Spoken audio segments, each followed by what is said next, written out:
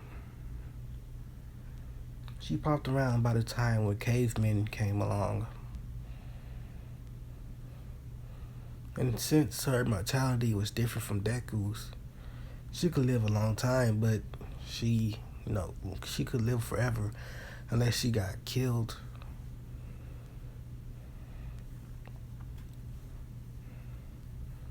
And every time she got killed, she'd get reborn. Over and over again, and she'd get reborn. And the sad truth about Deku is this. Deku had to watch over and over again. He watched as people died and lived. Some even being his friends as he had to watch die. Over millions upon billions of years, he had to watch this. His friends die over and over and over and over again in a non-stop cycle of his immortality. Momo, every time she comes back, she has to watch as her parents died over and over again, along with her friends and the mates she find.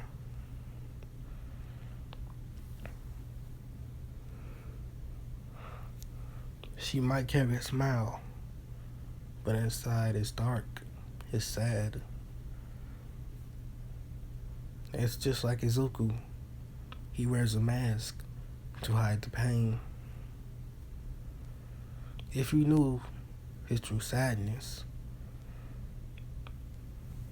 you would surely cry too, as he remembers everything from when his parents abandoned him,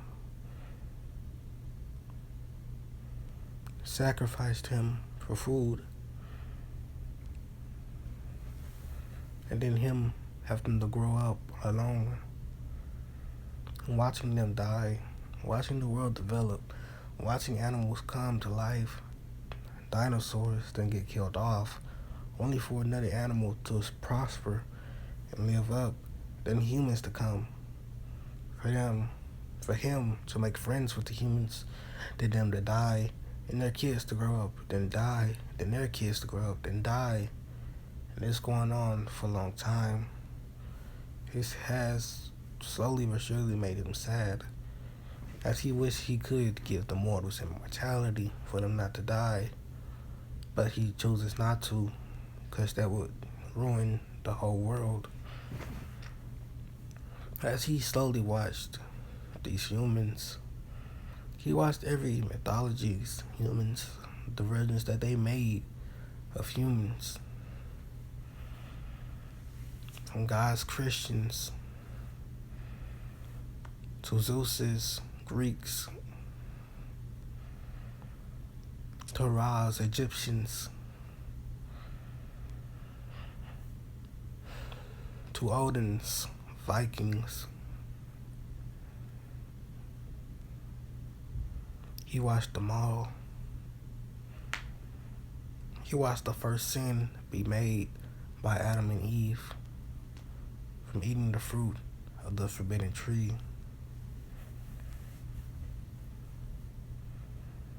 He watched Cain, one of his closest friends, and Adam, not Cain and Adam, no.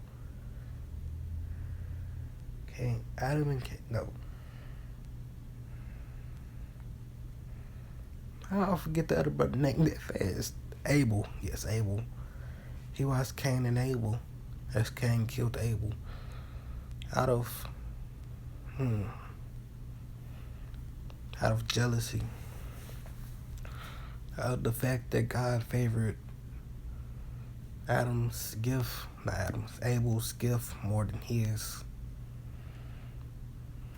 As Abel had given God one of his favorite things, his prized lamb. But I keep saying Adam, but Cain had given God some plain wheat that held no specialty to him. As Cain killed Abel, and God cursed cursed Cain to walk the earth forever, and for no man to ever end him in his suffering, made him immortal.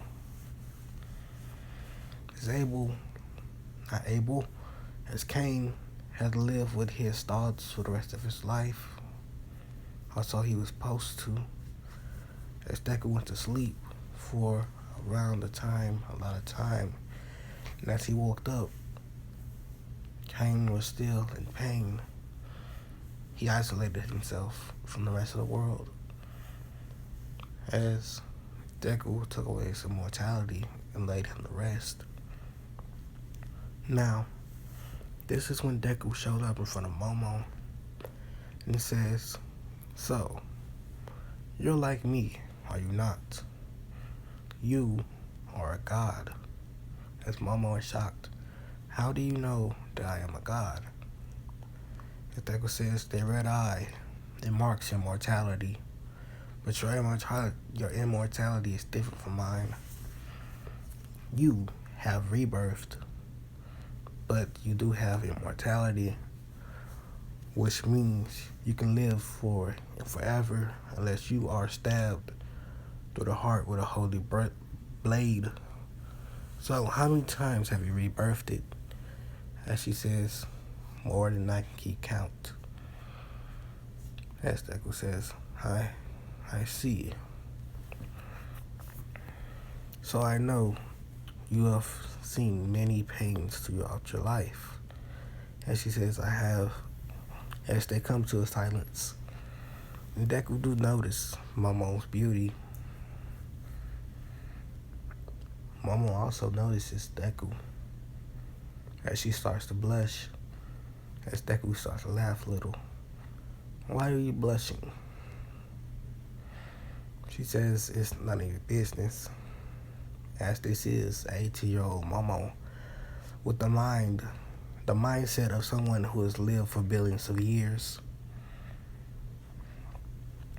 Other members of Class 1A are half gods too, from different mythologies. Some being half gods, some being full, some being quarter, and some being barely God. But they do not know this, and Deku will not teach them of their godhood. Since the mythology gods that they are from do not wish to tell them yet, he shall not tell them, since it is not his place. But since Momo is of his mythology, he tells her all of her powers and what she can do. As he tells her that she can create anything. She can fly. If any power she wants, just think of it and it will come to you. Now, let's switch our POVs to a different woman. This green-haired woman, as she is from a mythology herself. She is the descendants of the Fiti of the Polynesian mythology. She has long green hair, and she's very cute for her age, her being in her 40s. No, she is in her 50s, but she still looked like when she was in her 20s. And people get confused every time they see her and they look at her papers, her ID, saying that she is actually older than what she looks like. She has the power to create land from the sea, the power to give life to dead things. But this is not necromancy. She also has the power over plants, the creation of animals.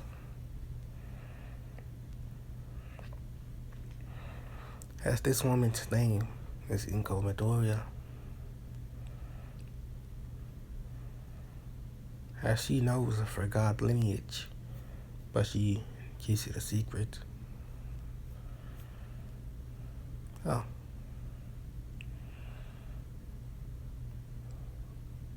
You guys see all them pictures, videos?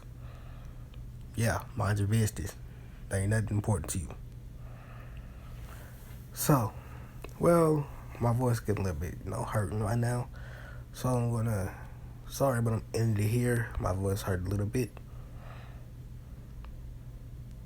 Thank you for watching. The next part will come out soon. Stay tuned, everybody. Stay tuned for later. I have to go. Goodbye.